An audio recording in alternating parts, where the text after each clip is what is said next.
Greetings, enthusiasts of software. We're embarking on a fresh interview series today, and this particular edition is dedicated to the realm of green software. In today's world, this topic holds great significance, and we are eager to foster awareness by presenting you with valuable tips and insights from esteemed experts. For our inaugural conversation, we are honored to host Paola E, a prominent figure in the Green Software Foundation and an engineering manager at Microsoft. Paola, we extend our heartfelt appreciation for initiating this series and investing your time in this cause. Thank you very much. And could you share with us what led you to become a green software advocate? Can you also recount your personal journey in this regard? Yes, first of all, thank you for having me here, because this is a topic that is very dear to me and has been since, I would say, 2020.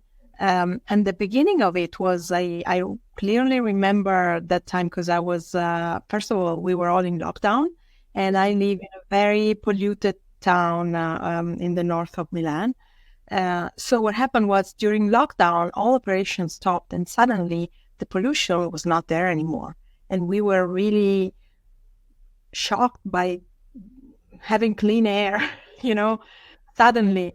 And that prompted me to do something, to take action towards having this cleaner air every day. Also, I have kids, and so my worry goes with the kids as well.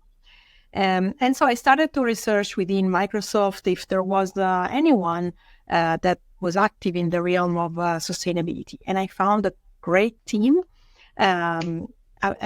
really diverse in terms of people and location and background, but a very active team that I started to collaborate with. And this team was also what prompted the Green Software Foundation and how the Green Software Foundation was born out of a mutual desire of do something in the software space. So this is how it all started. And by the way, there's this book that I always recommend reading. It's called The Overstory of Richard Powell, and it's the story of how trees can communicate with each other. And it's a word that opened to me because it's fascinating how communications that we take for granted in the human world, it actually is happening also with trees and plants. And that was also something that I was reading in 2020, and that prompted me to take action towards sustainability. Wow. Okay. And in the past year, have you encountered a specific initiative or project that has significantly advanced the adoption of environmentally conscious software practices? Yes. So one of the first things that I did was trying to apply this side job, because it was really like a pet project to me back then, to my daily work. I am, as you said, an engineering manager. I work in an organization that deals with cloud infrastructure. Mm-hmm. And so the first thing we tried to do was find ways to apply sustainability guidelines, best practices, principles to our everyday life. Our everyday life was with the cloud customers, trying to develop and deploy application in Azure. And so we said, what if we try to build guidelines and best practices? And what if we try to help customers optimize their cloud infrastructure, not just against cost, which is the first driver anyway, usually, but also against carbon emissions. And that was kind of a success because we had, I would say, we started piloting this type of engagements, and we had in a few months a good number of customers coming to us for guidance for, let's say, for trying to experiment with us. So we are partnering with these companies rather than teaching them or showing them. We try to work together to find the best way to represent their carbon emissions for their applications and how to optimize them to get a clear view of what's happening, and then prove that the optimization that took place was actually successful in terms of carbon emissions that were lowered. Mhm. Okay, thanks for sharing. And how do you perceive the influence of artificial intelligence on the realm of green software? This is, I have mixed feelings because on one on one hand, it's great. I mean, the things you do with artificial intelligence are um, perceived, and we as Microsoft were somehow pioneers of this change. So we use it on a daily basis. And it's a great accelerator, because things that took you days or weeks to complete now just take hours. And it's thanks to this beautiful help that you have at, really with just a keyboard and some questions. Now, my mixed feelings are how much that the AI is consuming in terms of infrastructure and therefore carbon emissions. So on one hand, it is a positive thing to use. But on the other hand, I would still advise customers to not take it for granted and try to explore other options as a possibility that do not involve the use of AI. So my message is not everything has to be with AI today. Mm-hmm. And really the whole point is let's try and find ways that really make it worth it to use.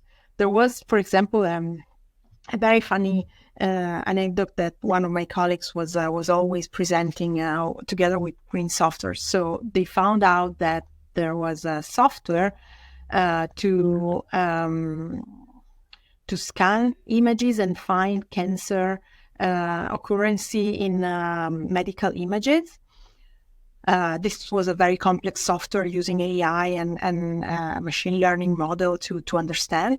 And then they trained a flock of pigeons, and they found out that pigeons had a better score recognizing cancer in those images.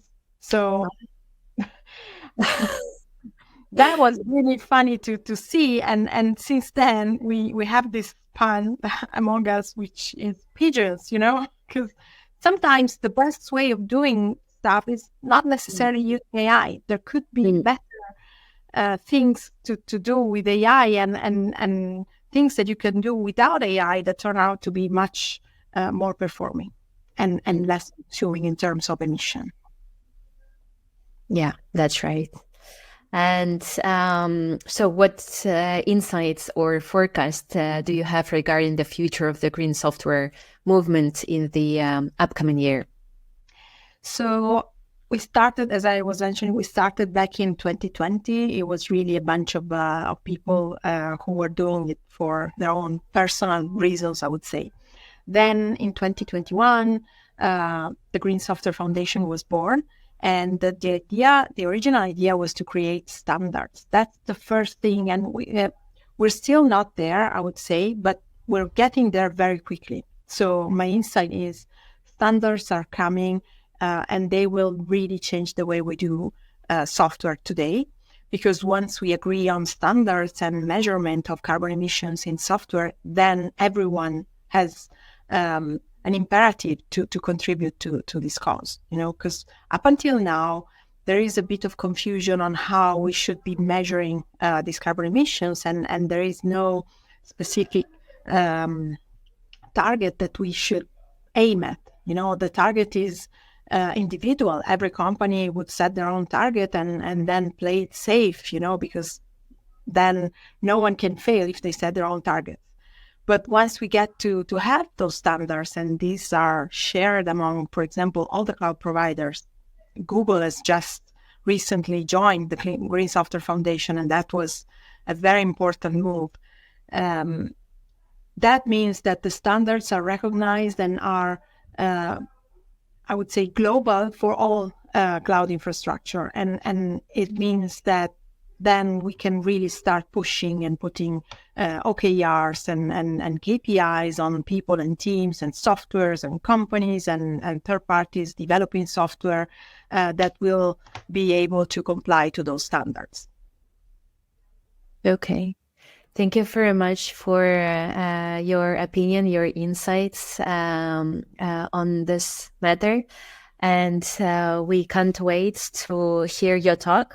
It will be actually in November, in several weeks. We will announce it very soon. And thank you very much for making an impact in this field. I think it is Thank very, you very for important. inviting me. I am honored to speak at this event. I'm honored to be able to make an impact and create some awareness for a start. And again, the work of the Green Software Foundation is open source. So the aim is for everyone to benefit the work that from the work that we've been doing and to be able to contribute. So if any of you wants to contribute, please go to the website of the Green Software Foundation and join for individual contribution or company contribution. Thank you.